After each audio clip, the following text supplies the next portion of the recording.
आहे, कृपया आपण बसून जावं. कोणीही माझ्या उजव्या किंवा डाव्या बाजूला गर्दी करू नये आणि या मंचापुढे कोणीही गर्दी करू नये अशी मी त्यांना विनंती करते. कृपया आपण बसून जावं. अवघ्या काही क्षणात सन्माननीय पाहुणे मंडळींचं आगमन या ठिकाणी होईल आणि त्यानंतर या मुख्य कार्यक्रमाचा आपण शुभारंभ करणार आहोत. आपणा सर्वांचं मनपूर्वक स्वागत. आणि ही जी लढत आपण बघत आहोत त्या दोन्ही खेळाडूंना मनपूर्वक आम्ही शुभेच्छा देतो आहे आणि या ठिकाणी उपस्थित सर्व प्रेक्षकांचं मान्यवरांचं पुन्हा एकदा आम्ही आयोजकांच्या वतीने मनपूर्वक स्वागत करतो. वैष्णवी पाटील, संस्कृती मुळे, अस्मिता पाटील, तनुजा सादाकले सर्वांनी स्टेजवर यायचे.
मॅट ए वरती चालू कुस्तीनंतर 68 किलोची पहिल्या ब्रॉन्झ मेडलची मॅच होईल.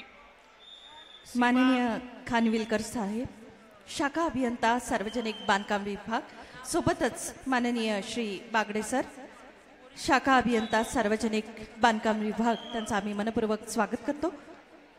त्यांनी मंचावर यावं अशी मी त्यांना विनंती करते. 68 किलो ब्रॉन्झ मेडल साठी रितिका करंडे रायगड रेड कास्टूम.